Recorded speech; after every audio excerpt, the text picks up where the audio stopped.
But anyway, so back to King Arthur. Back to King Arthur. So, Sorry, Arthur, you got a license to pull the sword out of the stone. You got a license for that, mate? well, we're not. So here's the thing: we're not talking about King Arthur. We're talking about one of his knights. But excuse me, the Gareth. other stories that I wrote. I'm sorry. I gotta get out of my system, man. It's just such a ridiculous thing to like need licenses for all this stuff, man. Gareth, you got a license to join the round table. You got a license for that, mate. Well, technically, that's kind of what the story is. Are you serious? So, 今、ジョーがしょっぴかれるわけにはいかねえ。I see where this is going.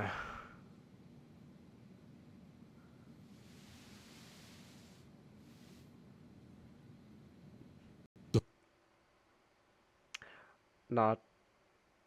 I mean, I've said this already earlier this stream, but like I think I'm really starting to get it now. I think the Yakuza isn't a good career path to go down. I'm just saying, it's like, oh man, our captain just killed another like someone from a rival family, but we can't exactly let him, you know, go because he's too good for our family. Hey, you're not as important. You want just then, like a thunderclap, the doctor emerged from the operating room. From where he walked, I knew it wasn't good news.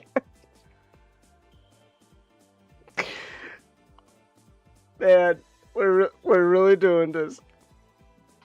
Oh, Charmy's friend, we hardly knew you. We're really doing this. Okay. This is literally like the Ponce de Leon episode of Clone High, where they introduce Ponce and like how much of a great guy he is, and then kill him. We're really doing. Okay, so it really is a very special issue of Knuckles the Echidna. So Charmy's friend's dead. That's cool. his Timeless Bonds. That sounds like what? Oh my goodness. Code Vein 2. A game actually about timeless bonds, unlike Time Stranger. You Thanks, know, Habu. Oh my gosh, you can't. He's not gonna hurt you anymore, SGD. Why do you have to keep mentioning his name? Because the Time Stranger DLC isn't all out yet. We promised us a game about Digimon and human you're bonds. just doing this on your own volition every time we talk about Digimon. Like, no one's bringing you yourself are willingly bringing him up. He can't hurt you anymore, man. Yeah, well, Habu worked on Time Stranger, and now they're doing Time Stranger Digimon cards, and those cards aren't out yet. Okay, before お前のケーキが伸びたことだ。 yeah, or Oh my gosh! Why are they and animating? they include the spider. I'm we trying have to talk Spider-Man, about a bread. Psylocke, too. I'm trying to talk about bread, and you guys are Good talking luck, about buddy. You're gonna Spider-Man. be asked for a lot of this. Yeah, Okay. I'm gonna be blamed for a lot of things. I just watched one of the best bread eating animations, and you guys are talking about fucking Spider-Man. I'm here witnessing actual fucking art, and you guys are going, oh man, oh man, I'm getting my ass beat by Spider-Man. Oh jeez. You're not being the allegations, Nick. No. But to be fair, we're not really beating the homoerotic subtext of our friendship either. Yes, but yes, even though how many times I have to state, you're not my type, man.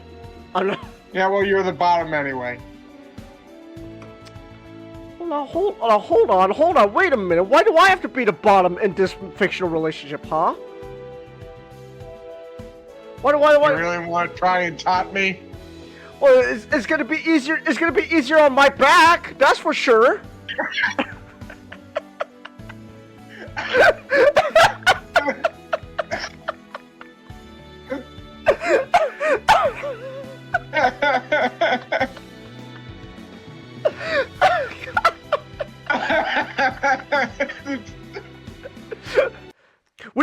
Do you think like the next game? Not at this point. The way we're going, the next game, Ichiban and crew, whatever city they're gonna go to, they're gonna stumble upon a guy who just happens to look like Mine. Oh my gosh, they just spent 3 years. I am trying to talk about Yakuza, and you're talking about Ninja Turtles. Yeah. Yeah. Is there, like, honestly, is there any difference? Tiny bit. That- Okay.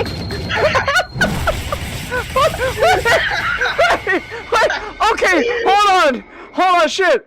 Wait, hold on.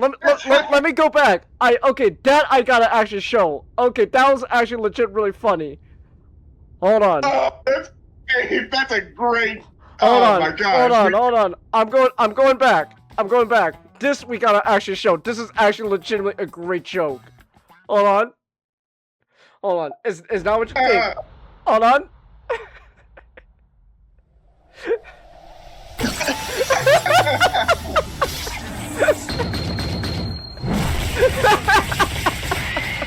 Great. Oh my goodness. Con, do you think would be sad enough to use a chatbot to talk to? Do I have to say it? Do I have to say it, Chingus? You know who I would say. Sure, it's the comedy version, but it's pretty apt. ChatGPT, tell me, am I a better leader than Megatron? Yes, Starscream, you certainly are. Oh, I knew you. Also, Sugiura here is about to drop a huge plot twist on us. He's been lying about his identity. Oh my gosh, hold on a second. We got a huge plot twist coming. 僕の本当の名前はね、 Uh-huh. 寺沢文也。 Oh, okay. お前に焼き殺された。 That's why he got so worked up when Kido admitted that Shono fucking killed Emi. That's why he was so worked up. I was like, damn, buddy, calm down. It's like, oh, okay. There's a personal angle. They're related. Let's go. 寺沢恵美の弟だ。 He's got a knife. 杉浦。 The next story is called that. Wow. Oh my gosh, we're really gonna be calling it that. Remember, Nick, Ken Penders is a champion of all women. He's such a champion of women, Nick, that Princess Sally has now just become entirely dependent on her daddy. A strong man. Yeah. What a true feminist he is. Yeah.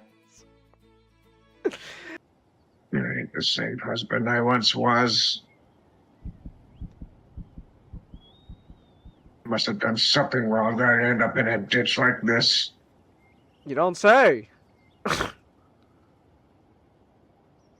I'd be told by my own daughter to fuck off. I'd make my own lovebird cower.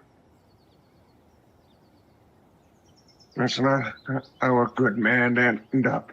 This ain't right. I ain't right. Well, hey, you know what? Admitting that is the first step to recovery. Now you just gotta live. Exactly. Now you just gotta live. Got a weapon? Oh my gosh, he's doing the thing! Oh my gosh! Ah! Lelouch v. Britannia orders you. Those of you who are my enemies, die immediately, here and now! Low-tier Lelouch, you should kill yourself, now! Lelouch really be here being fucking low-tier god. Just, you should... Low-tier god. Low-tier Lelouch, Nick. Just... Use all my enemies serve zero purpose. You should kill yourself now. Give someone else a piece of that oxygen. Cause what are you here to live for? Nothing. Like lightning's gonna be like coming out of his eyes as he says this.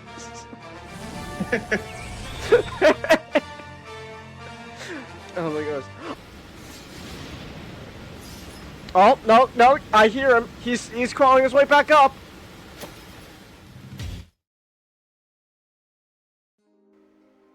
Alright, here we go. It is time now. I'm unmuted now. So I'll call your healthcare provider. Oh man, thanks commercial. Very cool. What? Also, what were you gonna show me? Oh yeah. Hold on, give me 1 second. Let me just make sure my camera's on OBS. Yes, it is. That's my coffee, like, cup thing. I use it for, like, drinks and stuff. Alright, hold on. This would be best if I show my screen, right? More for my symptomatic obstructive HCM. So I asked my cardiologist about Alright, you see my camera, Nick, through OBS?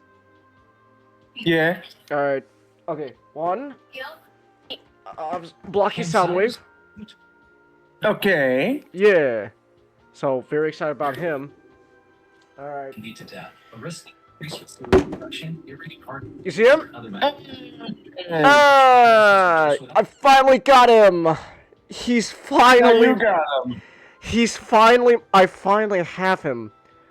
Finally, Studio Series Megatron. Like, my gosh. About time. Took long enough. You know? You know what? You know what would have taken longer? A game on Christmas, and then having to send it back because it was the wrong one, and then having to wait months for a new one. That's true. Yeah. Alright, you know what? This is just an unboxing stream now. I got him. I need to see what he's all about. Fitting that you got Megatron today. That is true. Fitting I did get him today. I need to see what he's all about. Come on. Mexi. Alright. I don't need that. I'm gonna move this keyboard out of the way. Just for now. Oh my gosh. There he is! There he is, everybody! The Great Linkara! Hold on. Hold on. Okay. Where are the other ties? Just a tie right there. There's a tie right there. His arms are bound. Yeah. Hi. Come on. Hiya. What else is holding him down? What else is holding him back? Arms on his armpits. There we go. Alright. Yeah, alright. Ooh, butterfly joints. Ooh. Yeah. Alright. The butterfly joints are actually part of the transformation. Oh, alright. Alright.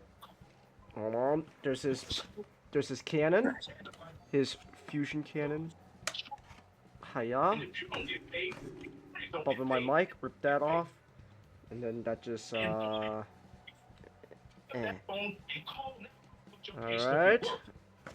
We got a bag here. A baggie. That has his accessories. Not gonna lie. I'm not a fan of what there's one thing I don't really care for. It's the little like baggies the accessories come in. I don't really care for that type of stuff. But alright. Hold on. I'm just getting all these like plastic ends collected. Okay. Alright. It's almost complete. Now we just gotta get him in this big bag. My gosh. His accessories. Alright, girlfriends. Let's accessorize. He's got this. And that's gonna plug into his back there. So he's got a little back cannon. Dang, it's Decepticon Bull Run. Megatron. I showed him with my high heels. I should have worn my high heels.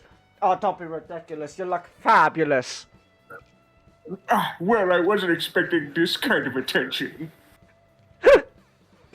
Alright. Hold on. He's also got, his Yeah, what happens, himself. Starsky? This is what happens being a people. Oh, please, it does to you. You should stop doing this. Hey, maybe next time we should go throw rocks at rabid crocodiles. Else, yeah, we should. We just talked about the Starscream. We just talked about this. Hold on. He's got articulated fingers. I'm making him hold his gun. I'm making him play with himself. Hey, check it out! I'm playing with myself! Alright. That's, okay. Does that gun barrel go? Hold on.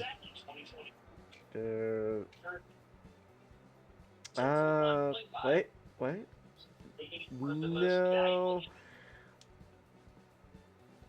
Okay, no, that's just kind of how it is. The gun just kind of sits a little. It is what it is, I guess. Oh well. He's not really gonna be holding himself much. Alright. He can play with himself. Hiya! I'm playing with myself, Starscream! Hiya! Alright, that's not really that important though. What matters is what matters, of course, the most important accessory of all time is his lightsaber that he used to kill Optimus Prime with. But no mace. Well, actually, what's the lightsaber I used to kill Optimus Prime? It was a gun. Oh yeah, that's true. Anyways, here's his lightsaber though. Ha. Alright. I'm actually a little disappointed they didn't think of doing the mace. I know. I wish they did the mace. Because, like, you do it with Optimus. Yeah. It just feels kind of weird that you don't give it to him. He's fighting Optimus. Yeah. Speaking of which, he's fighting my Transformers 1 Optimus. I'm like a little kid now. Alright. Have him fight Transformers 1 Optimus. And not your Studio Series 86 Optimus. Because my Studio Series 86 Optimus is on another shelf. Like, in the Why back. is he not close to you at all times? Because I have other Optimus Primes close to me. I got. And not the representation of the main Optimus? Well, hold on. You know what? This is the closest thing you're gonna get. My Yellow Park Optimus Prime with the Megatron arm cannon on it. So you know what? Now he gets to fight Skybound Optimus. Are you happy now? No. Okay. Darn. Hold on. Got original glasses broken. So we were hoping. Back. Hiya. Okay. G6. You gonna leave it in the shop? Leave it in the shop. Alright. I don't really care that much for these little accessories. What's really important is the main guy here. Look at him. That's awesome. Ooh. Alright. Alright, dude. I kind of... Okay. Having him in hand, I kind of see what people were talking about with the fusion cannon feeling a little small. It's just because... Yeah. But it's honestly not a deal breaker. You know, the cannon, it's not the cannon that bothers me. Well, the size of it. It's the looseness. It is kind of loose. Hold on, there's a... I feel like you could have made it a little bit tighter. It is... I think it's because look at the peg that is connected to it. It's so small. Yeah. Yeah. Hold on, there is a trick. I know a trick. It's called the tissue trick. I learned this from Jobby the Hong. You grab like this, a little bit like tissue, and then you just kind of stuff it, wrap it around the peg, and then that creates some extra friction. I mean, it's not a permanent solution because you know it's gotta come off, but look at that. See, with the tissue trick, you got some extra friction now. So I mean, what I could do is I could easily just get some like a dab of super glue on like a toothpick, just cover this peg, so that way there's a little more friction to it, and that should help out. Or I could also apply it to the arm port here. Hold on, trying to. What I'm gonna do is I'm gonna try shoving some tissue just inside there. Takes fun. And iron. Just the Shove every it in strip. there. And then Or does it? that kind of helps. Now, really, I think the big thing is it just needs a little more friction. So I might actually do that. Just grab some little super glue, dab it a little bit on the peg, and then that should add some more friction. Or maybe apply it in the hole. But, I don't know. It kind of is what it is. So. Also, now he's now he's saluting. He's a patriot, Nick. I'm a patriot. God bless America. I'm a patriot. I'm a patriot. I've killed more Americans than the government. He would. Oh. Oh. What? Okay. So one thing I also noticed. So there is how am I gonna put this? There's a little bit of play in the hands right here. And I know that's for transformation, but that does mean you kind of get his, like, when you hold like the lightsaber, he can kind of like tilt it down a tiny bit. So Yeah. So alright. Alright. We need a vaccine. Hold on. Alright. With Tremfya. Yeah, okay. I mean, just gotta say, out of the box, he doesn't feel that bad. His head is a little loose for me. It is a little loose, at least for me. But like, nothing like, you know, nothing bad, too bad. He you know, I kind of wish he had the same amount of butterfly joints as Optimus, so he could, like, you know, like, cross his arms. Like, he could kind of do it. Like, well, okay, best he could do is kind of like put his fist together. Like, you know, like he's like, ha. So, that's the best he could do there with the butterfly joints. I kind of wish he kind of had the same type of butterfly joints as Optimus, but it is what it is. Honestly, it's not the, you know, it's not a deal breaker or anything like that. It's a minor qualm, really. No, it is clear that I have defeated you in intellectual combat. Hand over your channel and your ass. Alright.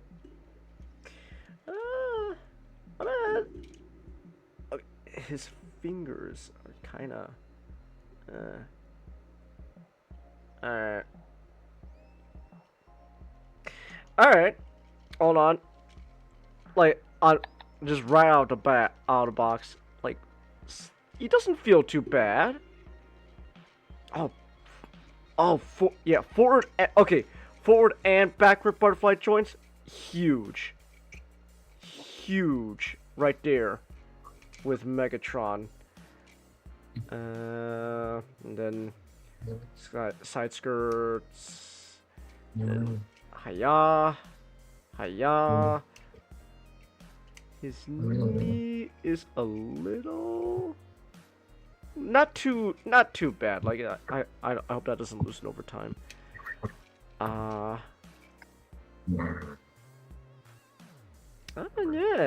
I mean, I gotta say, he doesn't seem too bad.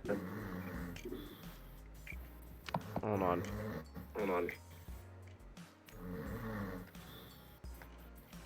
Oh my gosh, there's a.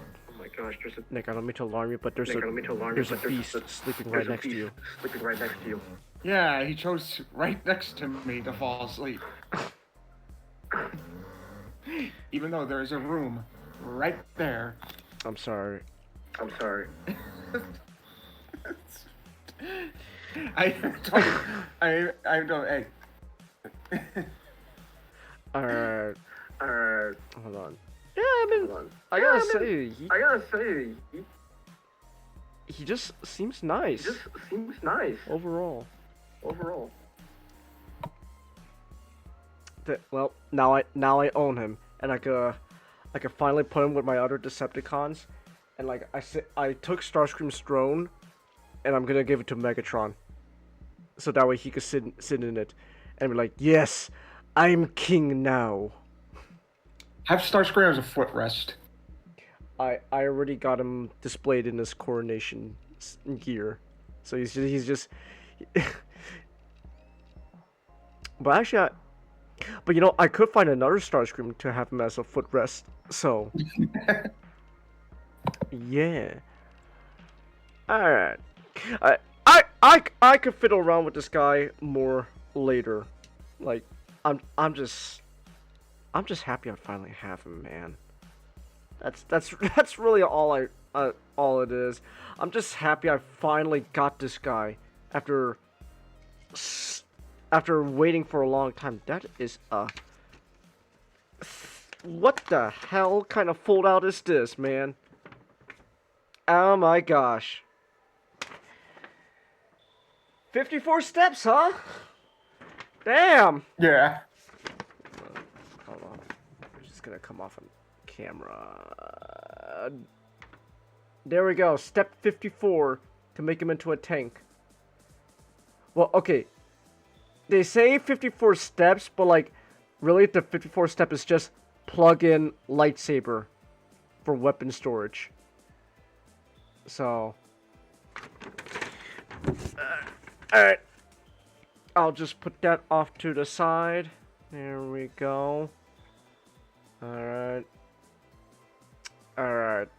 So, now, was it? Can finally do what I originally wanted to do last night before I had an anxiety attack. We can work on Megatron. So, I'm taking these pants off now, since I don't need the pants. Alright. Just gonna put Megatron off to the side here. There we go. Yeah. Alright. So, first off, this is the result of Megatron when we, you know, like when we did the art stream with him. So, Yep. there he is. You got he's got the helicopter blade sword. He got shin guns. He's got a boat propeller as a flail, and his fusion cannon is just the plasma caster from Predator. Yeah. So there is that. Now, so what is it? So what we're working on is today kind of like a past tense Megatron. Like what would he look like before present day? That kind of thing. Now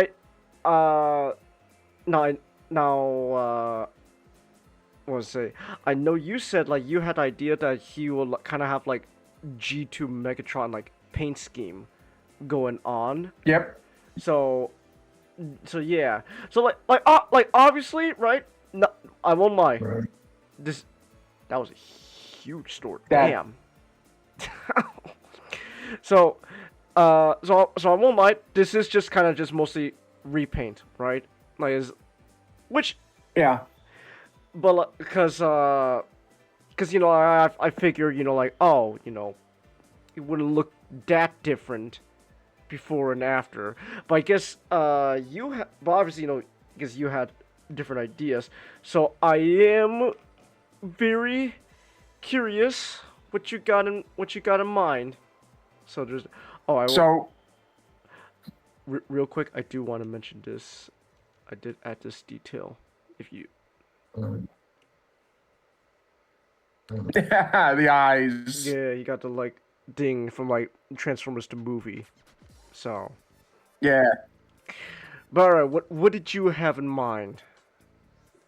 So the first thing for this flashback Megatron, Huh? get rid of the fusion cannon. Oh, really? No fusion cannon. Yeah, I had an idea. Okay. First, before we do anything, I love. I think it was yesterday when you said, and you did this, brought it saying, "Oh yeah, tonight's Art Streets Part 2 was Megatron." And I let my co-host write. I love what you said about it. Hold on. I know what you're saying, real quick. It was Hold on. I know what you're talking about. It was I gotta scroll up. Yeah, tonight's art stream is part 2 with Megatron because I let my co-host write our Transformers fanfic, so now he also has input in designs as well. I misread that. It says I let my co-host write like you said and this was gonna be my response. Okay. Let me see.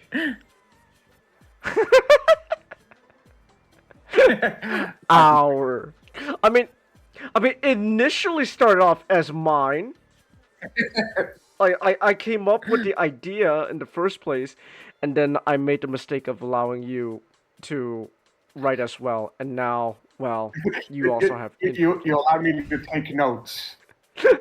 Now I I just don't. evolved me to take co-authorship. Now I no longer have full creative control. Damn. And I don't even work for Hasbro. My gosh. Most of the sad ideas are mine. That is true. Most of the sad ideas are yours. But alright. But I had the idea of get rid of the fusion cannon because I had the idea is he actually didn't get it until after the war. Okay. Like I had ideas like he's like first like one of the first things he does when he's like fully in charge, like his like first day as like the boss, the mod boss, and all that. And, he's having someone sell him or like show him designs for the fusion cannon. Okay. Alright. Interesting. Yeah. So, I had the idea. My idea was the fusion cannon was something he got in the war, but like not like this is your weapon, soldier, good luck. More like Oh, okay. he found it and he took it as like a trophy. Okay. Okay, I actually had the idea so not to get too deep into the weeds of it, right? But like the whole idea we had was like he was like a war, kind of like a war prisoner and all that, right? Like Yeah. and then so the idea was he busts out of the prison, and then I guess kind of like he finds like the idea like he will like take refuge in like the best way I could describe it is kind of like a plantation, I guess, like some kind of like farm or something. Okay. And then he takes refuge there, and he sees like just and like the idea was like the fusion cannon is like this like vintage like weapon, almost like a hunting rifle, like these like people have, and it's like it's mine now. I'm taking it. It's my. It's like a trophy of mine, for like making it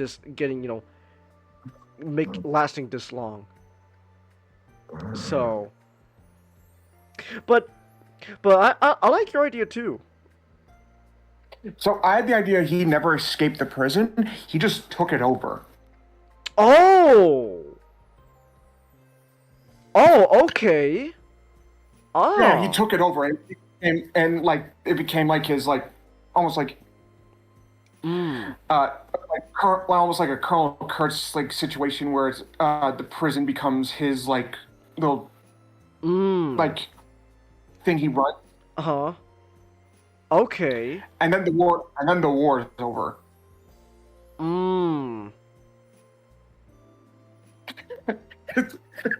Just I remember and because I think we had that in the comedy series Megatron fought Nam. No, wait, he had a sweatshop Nam. My bad. I didn't go to Vietnam so your pansies can take my rights away. He went to Vietnam in '93 to open up a sweatshop. And look him down that sweatshop. But if comedy series was like set in like the '90s, he would have went to Nam, like Maddie, and it's like, are we sure we can make Megatron cry? I don't know, man. Megatron, I'm into. It's pretty hard, but he didn't. He was pretty happy back in Nam. Oh yeah, he only cried when the planes come to take him home. When the planes came to take him home.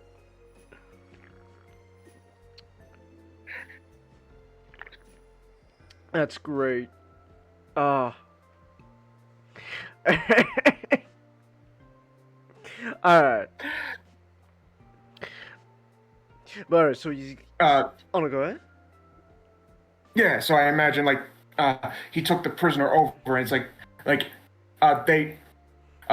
they're not gonna make me a prisoner, and so like he takes over and like switch it and turns into like his own prison, or like okay, kind of like Kurtz, kind of like Colonel Kurtz. All right. And it was like his like that's where Megatron found himself. I've seen horrors. Horrors you cannot imagine. I had an idea where it was like Optus and Megatron are both traumatized by their experiences in the war, but it affected them differently. Whereas Optimus was like, "Oh my gosh, that was horrible. I hope, I never have to do. I can hope that never happens again." Megatron, kind of, like believes his was like, I can only live in a war. I could only live, like him. Like when the war is over, he just it's like kind of like Rambo. Like a more darker, like evil version of that. Okay. And that's one of the things that really appealed to him about fighting on Earth was like he feels like he's feeling like he's feeling like he's in a war again.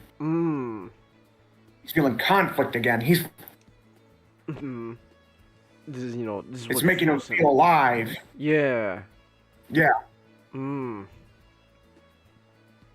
Okay. Oh, it's just me.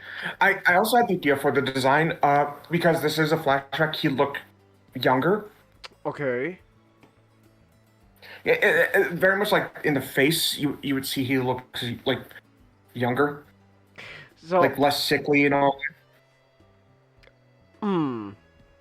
All right.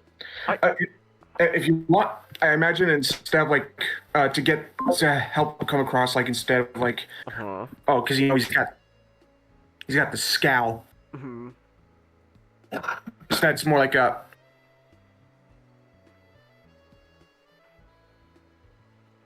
It's not scowling, but it's definitely like still like a sinister look. Okay. So less angry looking. I wouldn't say less angry looking, but more like get rid of like some of the wrinkles. but still keep like that damage on the eyes for like the war, like the damaged one, because I love that reference. Here, maybe like, so. I actually kind of like to. I kind of like imagine that like, So I actually imagine, Nick, that like when you were talking about like all these kind of like got like his Colonel Kurtz moment, I was imagining like lean full into that, like he already kind of looks pretty much like this when he enters the war, because you know like how Kurtz was like considered like pretty old when he got like when he joined, but like somehow, you know, despite that he still like excelled. I feel like I feel like he should be a bit younger because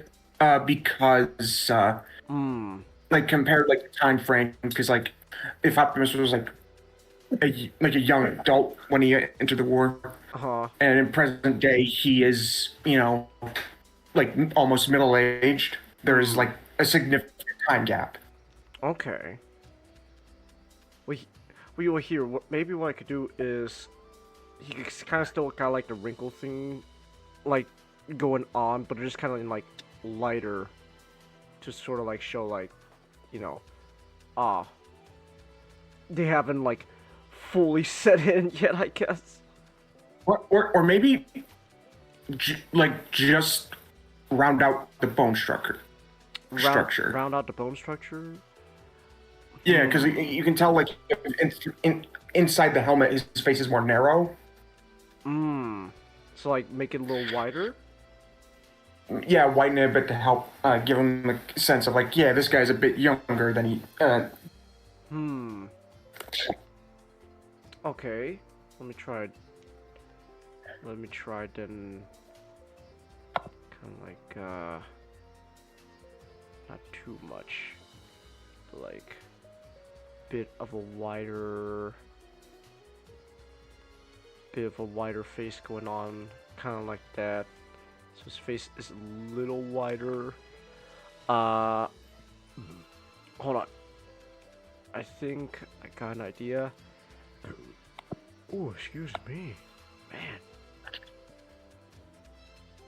All right. Yeah. Hold on.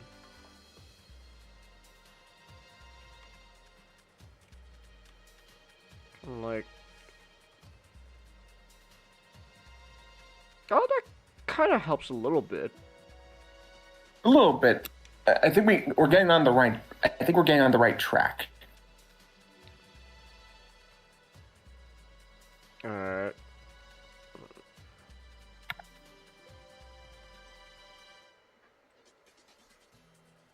All right. Hold on.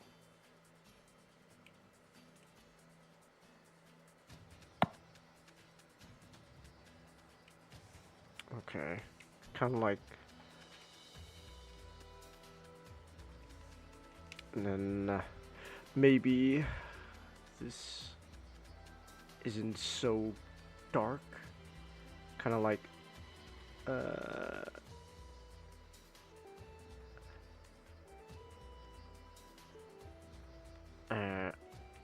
maybe kind of like that. James, a thought just occurred to me. Okay. What if the reason he's like he has those lines on his face is because he's just scowled so much that it's pretty much like changed how his structure looks.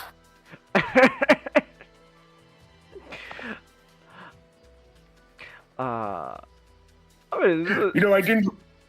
You know, I never looked used. You know, I didn't always look so old, Starscream. Really? Oh, really? Yeah, I used to look pretty smooth, but then OJ got free, and I just give up on OJ smiling got over. free. So from then on, I scowled forever to let people know my disappointment, and that kind of irreversibly damaged my face. You are somehow still our leader. How is this possible?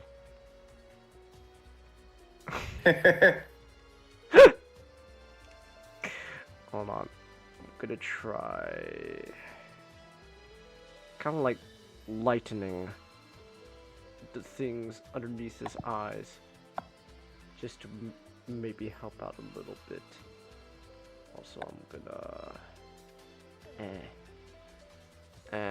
There we go. Or, hold on. I could just make this same color as that. Nah. Alright. Don't play Battleship with Rumble. He gets very intense with it, Ray.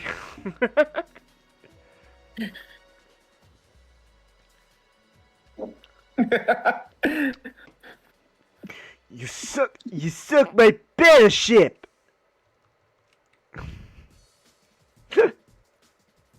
And then we put... Take that, Rumble. I have sunk your battleship. You bastard! I'll kill you! Alright. How's that? Kind of widen out his face a bit. Kind of round it out like the... Yeah! Yeah! Alright. Alright then. Yeah. Maybe shrink out the ones by his nose a little bit. Hold on. Wait, hold on. Give me 1 second. So...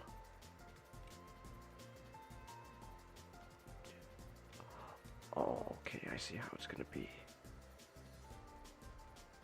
Okay. I see how it's gonna be. Wait. Come on. Give me that. Yes. You sunk my battleship. 800 souls were lost. Among them, Lieutenant Don Sharp. He made it through the bulkhead before it was closed. At least, half of them dead.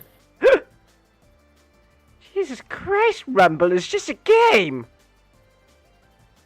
It's not just a game.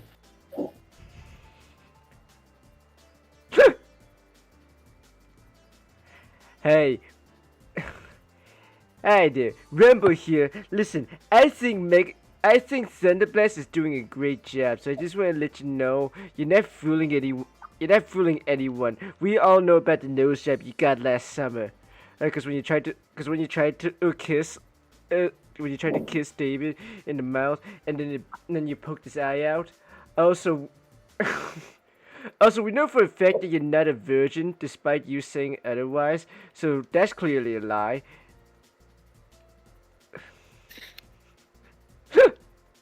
Rumble just gets really sad. Jesus Christ, Rumble. Sorry, Sorry, we don't really do much for Thunderblast at home, so I felt obligated to say that. Also, hold on. So... Hey, Aaron. Hi, Rumble. We never officially talk, but I know your work. Listen, I think Thunderblast is doing a terrific job, so I figured this is a good time to tell you. We all know about the nose job you had last year. You didn't fool anybody, because we all remember before the surgery when you tried to kiss Danny Santucci and you poked his eye out. Also, everybody in town knows this except you. Your dad is really your uncle, which may have subconsciously fucked you up and caused you your eating disorder, which is also no secret because everybody's heard you throwing up in the bathroom. And also, I recently found out you're a virgin, which is interesting because you've been lying about that too. So I hope you do give your boyfriend fellatio, because at least there's something going down your throat besides your finger. That about cover it? Jesus Christ, Rumble! Sorry, you don't do enough with the blast at home, so I feel obliged to say those things. Go ahead, Thunderblast. Oh my goodness.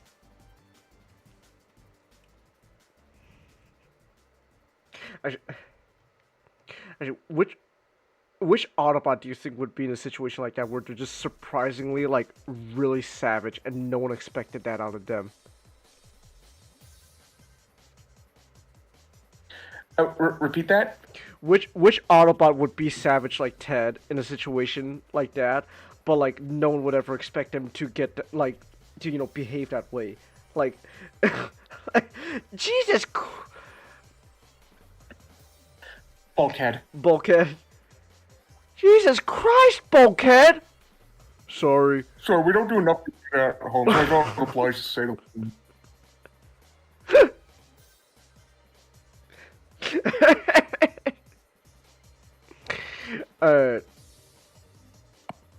Alright. Also, I made the eyes inside a little bigger. What I could, in fact, maybe what I could do is I can make them a little brighter as well. To show there's like just a tiny bit of youth in him. Well, actually no. I think this is fine. Like, Hear me out. What if they're just just a bit rounder? the eyes? Like, yeah. Like, what if like he's just like this is just right before like he's going full. Yeah, I'm evil. I mean, he really looks pretty fucked up, Nick. I'm not gonna lie. I mean, to be fair, Like, but, like, just. I mean, like, so, like, you say, I kind of get where you're coming from, like, full evil, but, like, I always felt like the idea I had for this Megatron is just not, like, he's not, like, cartoonishly always evil like G1, but, like, always kind of just... He's a sociopath. Like there's always just signs, man. Even even way back then, there were just always signs that, like, yeah, something's not right with him. Like, He's a sociopath. yeah,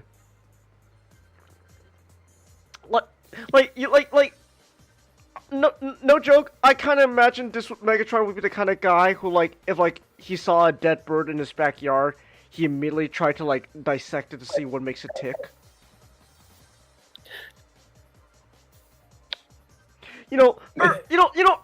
Early signs like that, Nick. Like,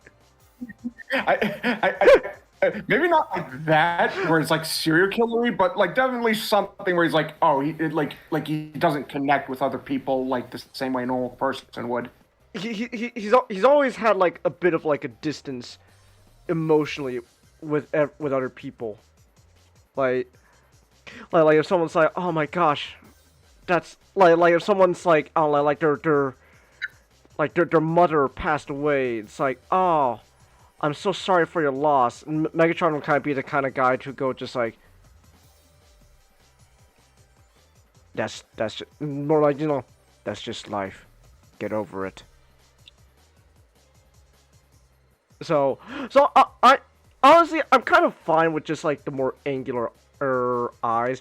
Like the eyes inside are pretty already kind of round, so I guess, I guess then I could like emphasize that then, like, hold on. Where is my white? There we go. There's my white. I got so many like different like shades of like individual colors happening. It's kind of crazy.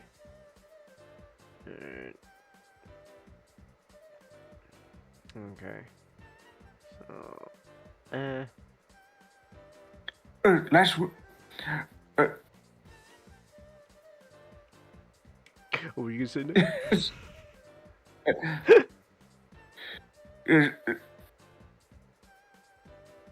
Oh, I just gotta make sure I'm getting the. Alright.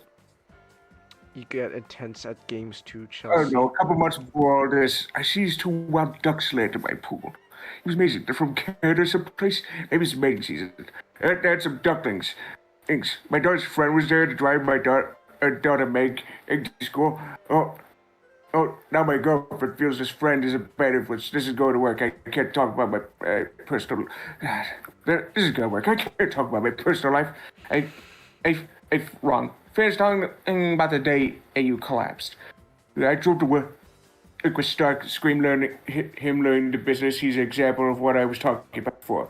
Bear in mind, and this is a guy who just himself a $60,000 Lexus. We saw this guy, and there was this issue about getting loan. Can you stop for a second? I don't know where this story is going, but there are a few ethical ground rules we should quickly get. Hey. What you tell me here falls under doctor-patient confidentiality, except what... okay. Okay. What you tell me here falls under doctor-patient confidentiality. Except I was to hear, let's say, a murder was to take place. I'm not saying it would, but if the patient comes to me and tells me a story where someone is going to get hurt, I'm supposed to go to the authorities. Technically. You said you were in waste management? Yeah. The environment.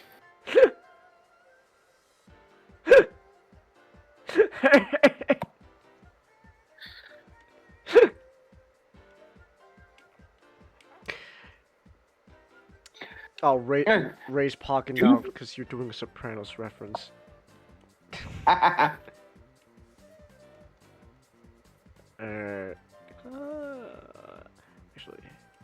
it's fine. Oh, when do you feel depressed? So ducks left, I guess. The ducks that precede you losing consciousness. Let's talk about them.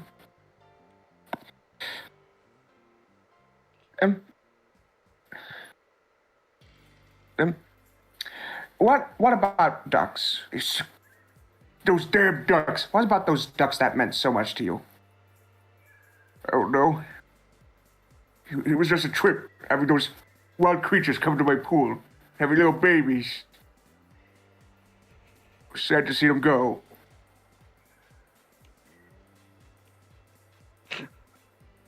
You came in after getting water for Ray? Oh, okay.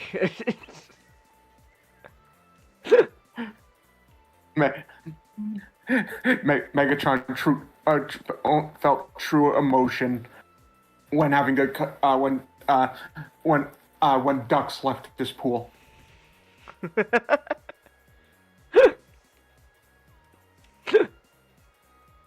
Wow.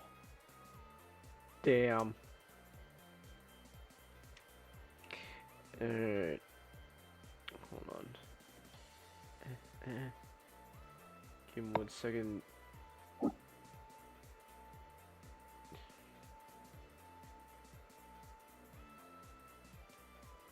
Alright. Anyways, I just made the eyes inside like bigger to show a bit more youth. Cause I think like the angular eyes still work. Cause you know, just it's always been signs, man. This guy's not exactly all there. But hold on here, real quick.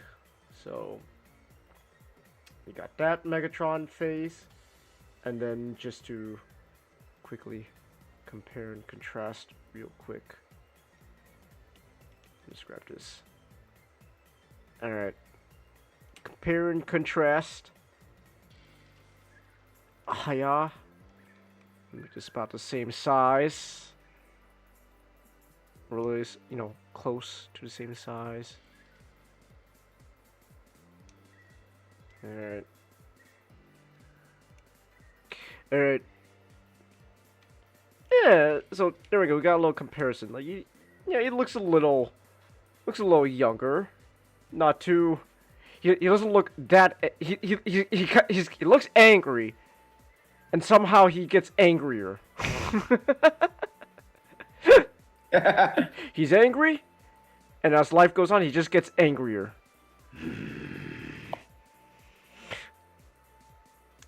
Would be interesting to see which Decepticon would be which Soprano crew member. Sorry, Ray, I'm not an expert because I still have not seen Sopranos.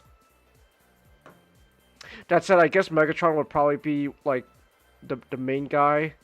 What's his name? Like Tony, or right, or something? Tony. Yeah. So I guess Megatron would probably be Tony. So.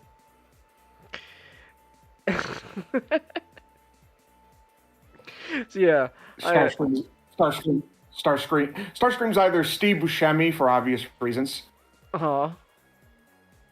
or Big Pussy. Big pussy.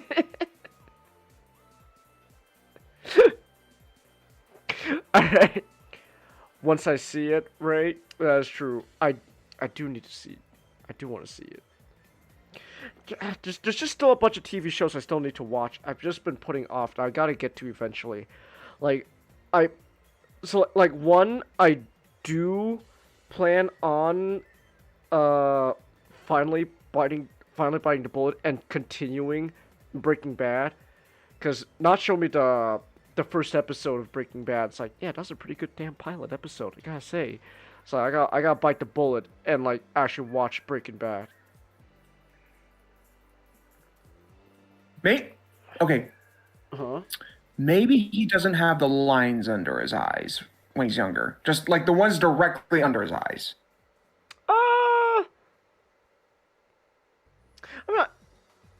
I'm not. Because I think with him, like with like present day, they work to show both age, evilness, and illness. We can't. While he's still evil, he's still at during the war. He's still a bit youthful, and he hasn't. He's not suffering anything yet. Well then, here I could just make it like a lighter shade then. So like, it's there, but like it's not something you're really gonna notice. So like, actually, you know what? Hold on a second.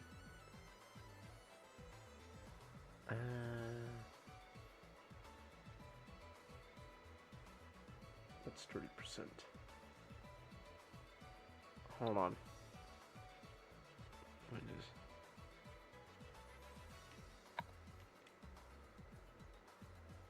Okay, hold on a second. An idea. Give me un momento. I got an idea. So just fill that in, and then like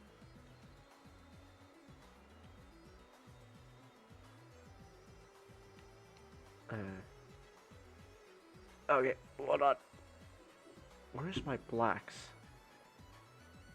There we go. Why are you black, Starscream? Oh my gosh. Why are you black, Starscream? What?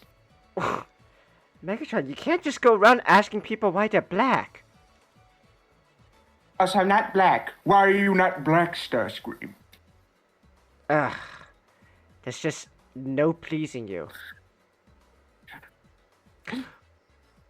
Also, what I'm gonna do is he could still have like the things underneath his eyes, but they're just kind of smaller and a little lighter shade, so you don't really see them. Like they're there, cause like he's fighting a war, Nick. And especially in like that like prison camp, I doubt initially he's getting any sleep, man. Or like whatever is equivalent to sleep for these guys. So like they're there, but like you don't really notice them from a distance. Like they're so, you know, there he is, a little younger, still angry, but not as angry. And then he just gets angrier.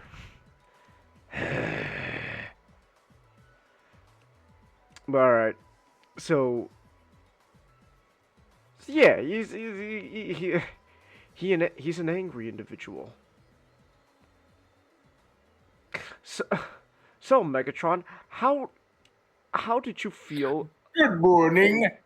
Megatron, what on earth are you wearing? It's a dashiki. And don't call me Megatron. That's my slave name. Homie Kichwa Tembo. Cool. And I'll be Maputo O'Malley. But Megatron, Kichwa.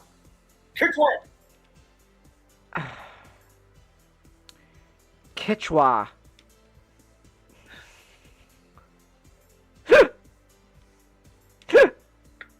am Kichwa Omao. Kichwa Tembo. Kichwa Tembo. Listen, Megatron. Kichwa! What? Okay. Hold on. I'm trying to... Alright.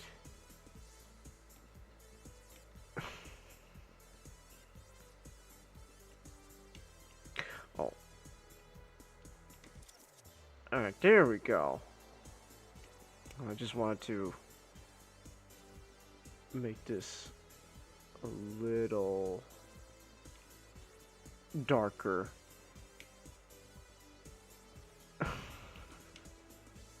Kichwa Tempo is really funny, man. It is. Kichwa!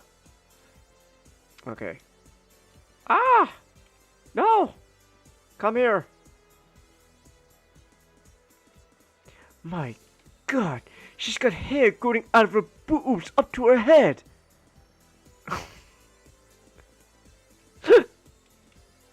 Alright. Okay, there we go. So now he's got like there we go, that looks better. If you find out Nick's family owned yours, you'll do it just for the meme. Oh my gosh, Ray, jeez, man, what the fuck? And I will gladly always refer to you as such. Until I need to pay reparations, and I will have trouble spelling Kichwa. and then you'll be like, oh, don't worry, just call me Ray. Ray. Megatron, you can't call Jazz that word. A prime clinker isn't a slur. Well, you know damn well about the other racial slur. Not that one, the other one. First Amendment, Optimus. Freedom is the right of all sentient beings, is it not? Don't you dare use that as your argument. Oh, looks like we got a hypocrite on here. Now hold on, Prime, relax. I got this. Just punches Megatron in the face. There, problem solved. And he punches you and like falls like on the ground like unconscious like a Family Guy character. Exactly. Just there we go. Problem solved. Problem solved.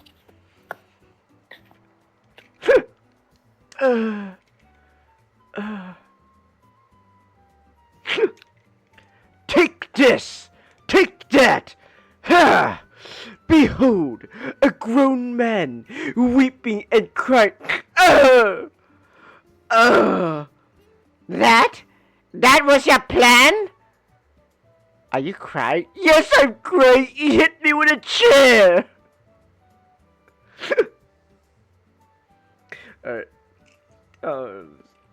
Alright, so we got a Megatron face pretty much done.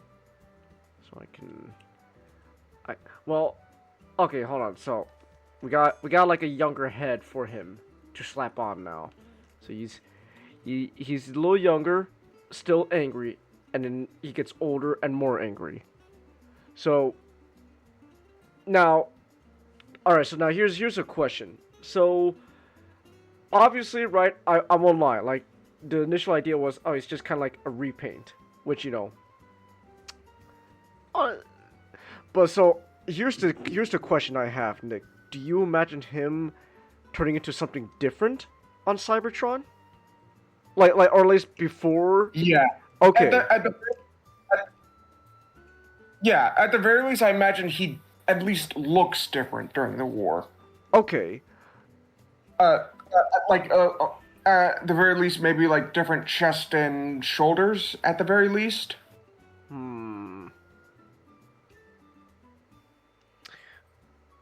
Let me see. I had an idea. Okay, I'm listening. It was like I was like, we usually would we take inspiration from something to Yeah. as a design element. I thought to myself, what if like a small version of like the Hulkbuster chest from Age of Ultron, Okay. kind of like those like shapes, just kind of just to give him a bit of a different silhouette almost, kind of like after the war, like he does like upgrades to himself to look closer to like how a Megatron would look, and I imagine without the arc reactor, like a simplified version of the chest. Just like that general like kind of like just like that shape. So, okay, I kind of get where you're coming. I kind of get what you're saying. So you want him to have pecs? At the very least, I do want the chest to look different. Would you want him to have pecs then? I mean, if you want him to have pecs, I wouldn't be against it. Let's see. I mean, we could try. It's definitely worth a shot. Hold on.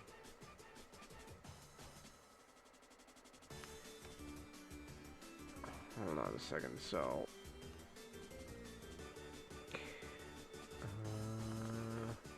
Okay, here. I'm just gonna copy this and paste it so that way I have a reference for later. But okay, let me think.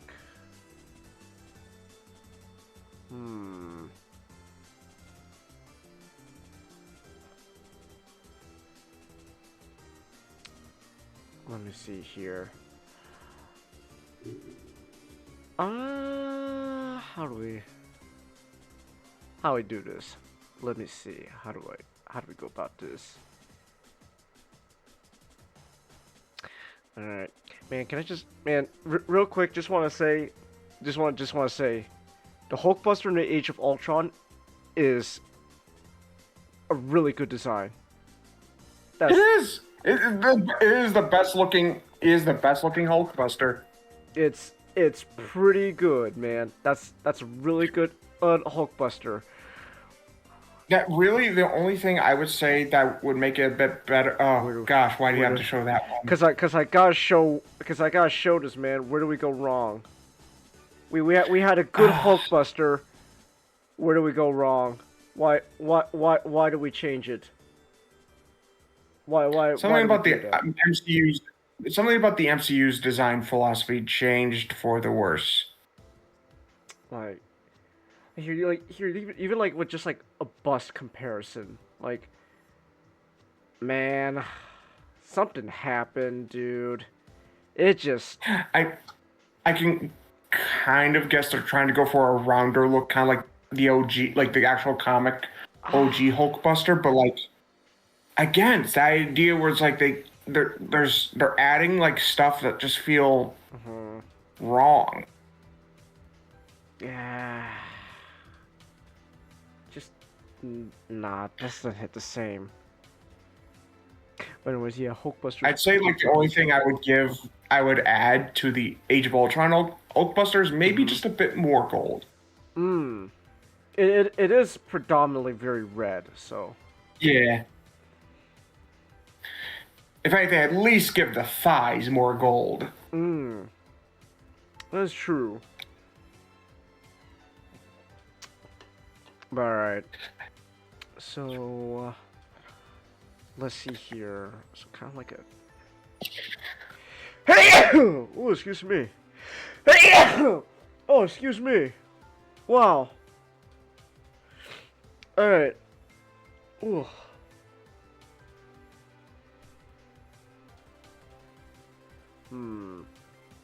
Alright.